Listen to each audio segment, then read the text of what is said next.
Hello, everyone. I was sitting outside, smoking a cigar, and this topic came over me that impacted my life in many ways, and it was my love affair with Ethyl. I'm not talking about a human or a woman. I'm talking about my love affair with ethyl alcohol. It's a long, long love affair I had with ethyl. At the end of my love affair with ethyl alcohol, I found myself on a cliff that we used to go and drink and party at in our youth. And I found myself there trying to make a conscious decision to jump. Because I'll tell you, I could see no way of living with alcohol anymore, or any way of living without it. I was literally at that jumping off place.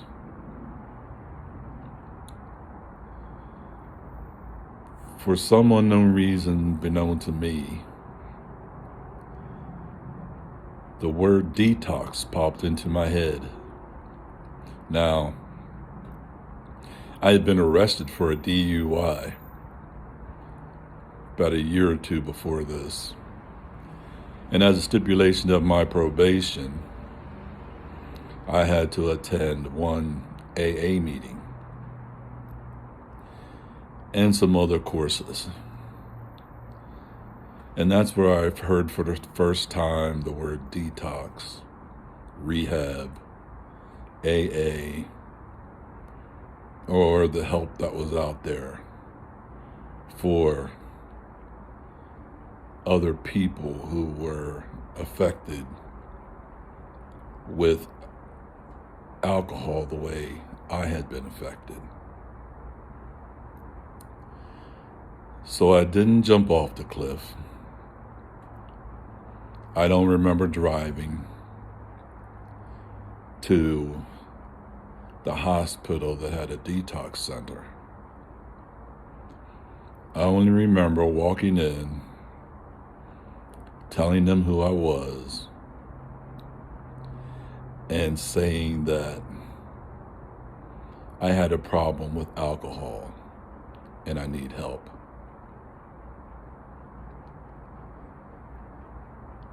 They said, "Have a seat."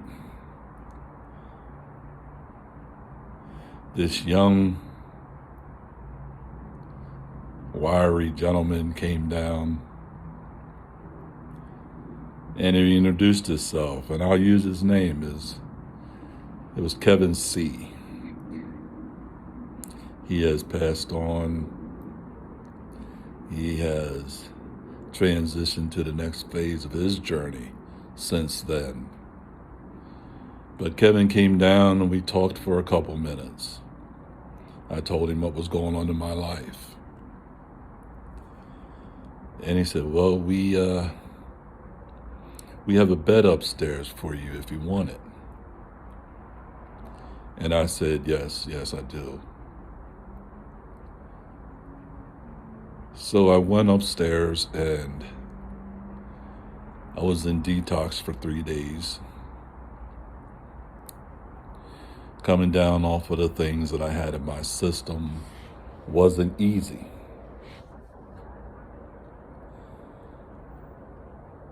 They came to me after the third day. My wife had come to visit me. She didn't know what had happened. All that she knew was, once again, the bank account was empty, bills were due, and she didn't have the money to cover them.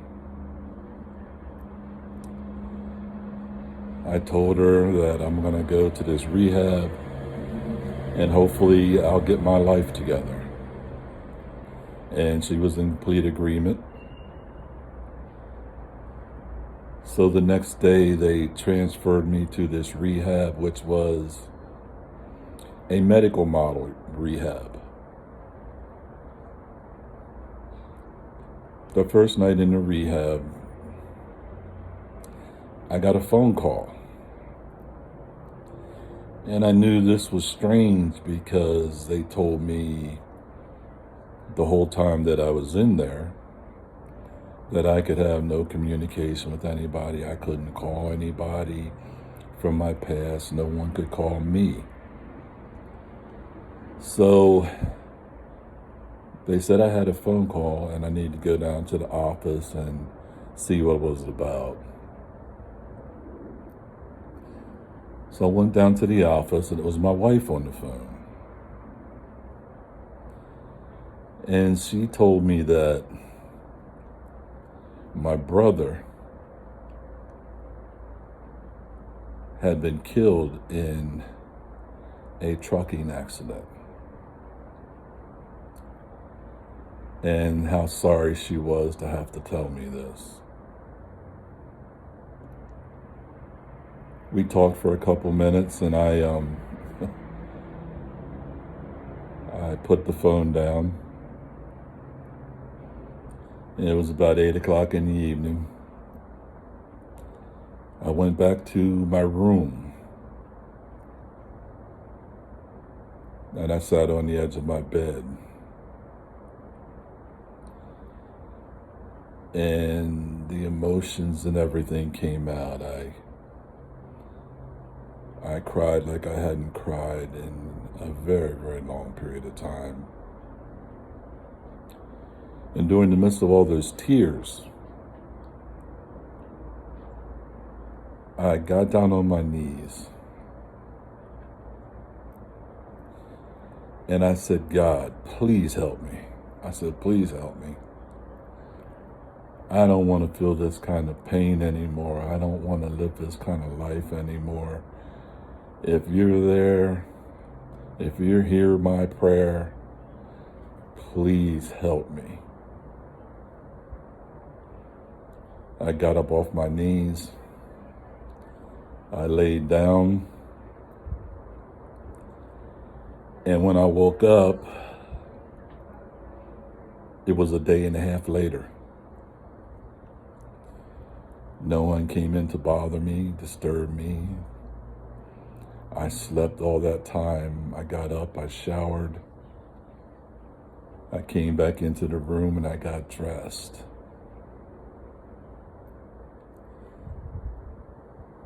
And while getting dressed,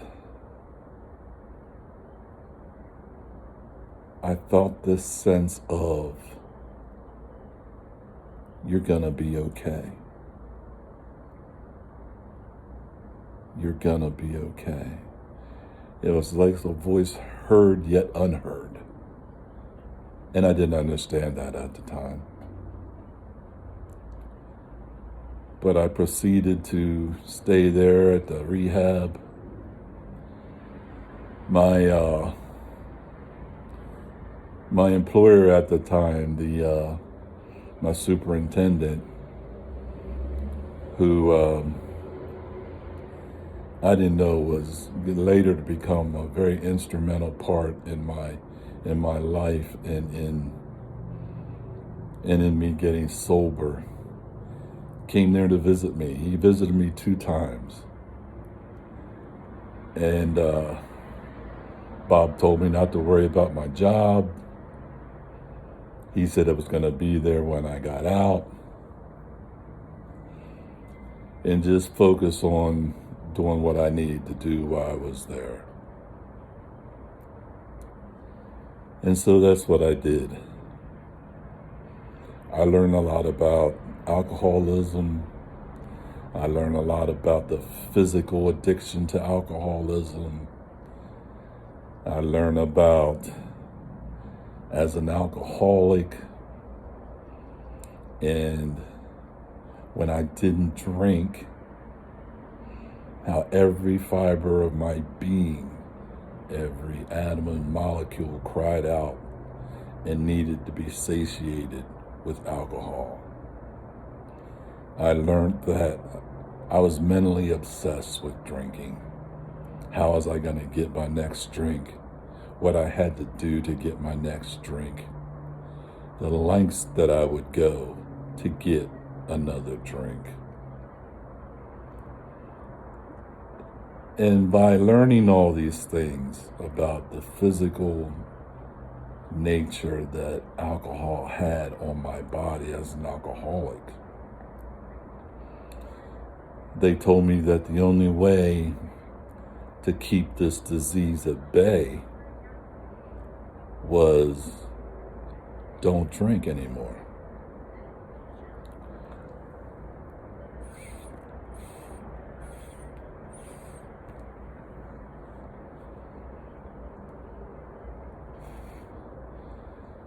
So I left there with the thoughts of, wow, how am I going to do this? Everyone I know drinks. Everyone I know is in the party life. Everyone I know definitely wouldn't understand where I was coming from. So I went back home, and they suggested that I do some things, and I was willing to do it. I got involved with a group of people who understood me better than I understood myself. This group of people talked about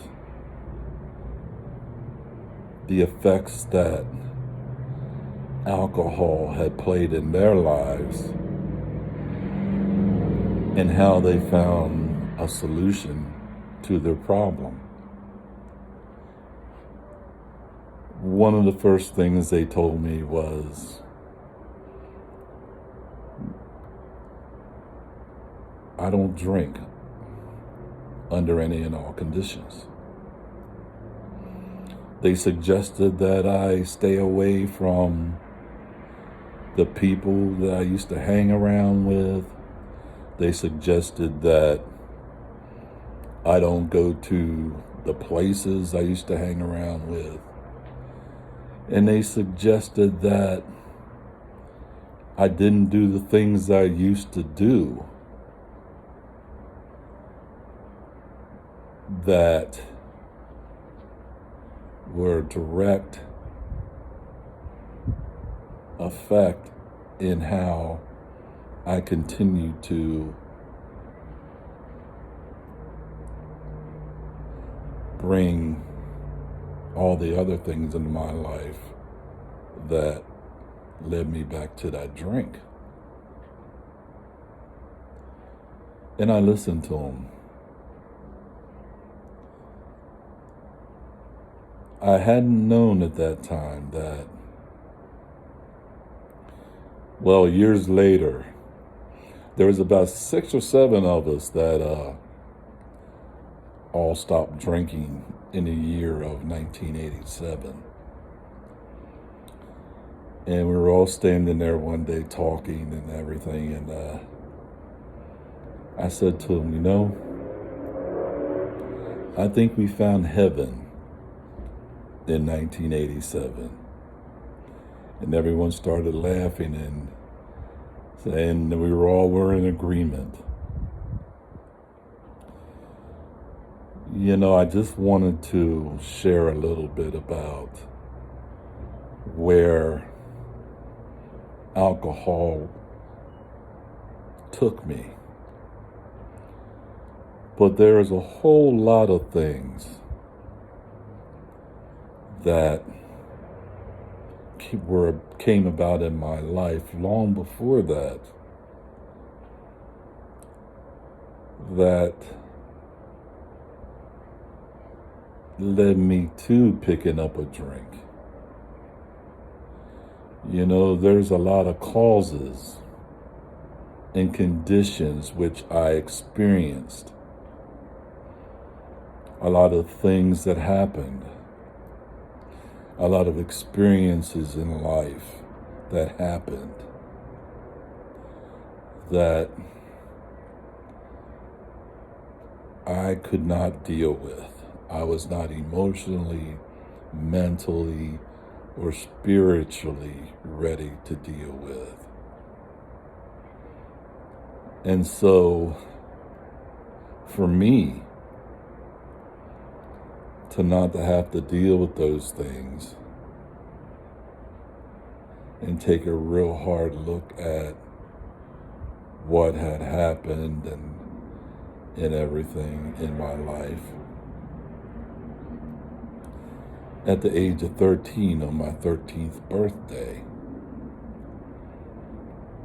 I picked up my first drink and my first drug. The drug at that time was marijuana. It's legal today, but it wasn't then. And but it was still pretty accessible if you knew the right people and where to go to get it. I remember that first drunk vividly. I drank a bunch of beer and smoked some marijuana. And when I went home, the strangest thing began to happen. The room started spinning. My belly felt like there was a tidal wave erupting in it. And I threw my head over the side of the bed, and I proceeded to get sick. And I mean, it covered the whole floor. That was my first time and the reaction to my first drunk. You know, but I remembered also at that party with my inhibitions taken away, with my self-consciousness being taken away. I had the ability to be the life of the party. I had the ability to interact with people in ways that without alcohol, I just didn't have that outgoing personality. And so when I thought about that, even though I had been sick and everything had happened, my mother came up into my room the next morning and gave me hell and was really upset. I cleaned my room and everything, and she grounded me, or tried to. She told me not to leave the yard, and I was not to go anywhere, and being who I was at that time, I didn't listen.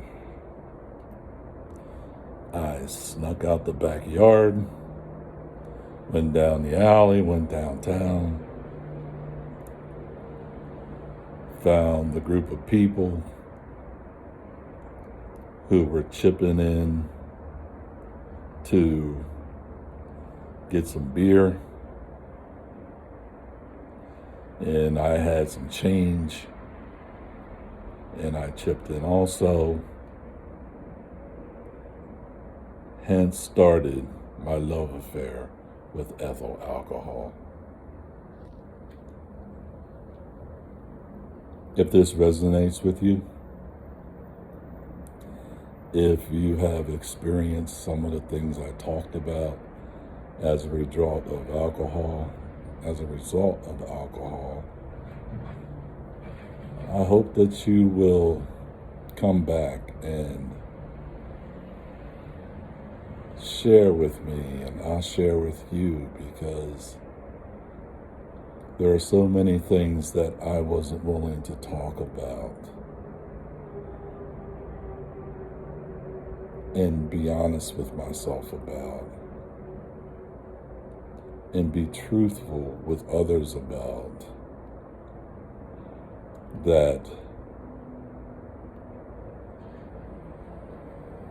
led and kept me in the throes, in the grip of ethyl alcohol. Thank you for watching my video, and I'll be back to share a little bit more about my love affair with ethyl alcohol. Please hit the like button if it resonated with you, and I'll see you next time.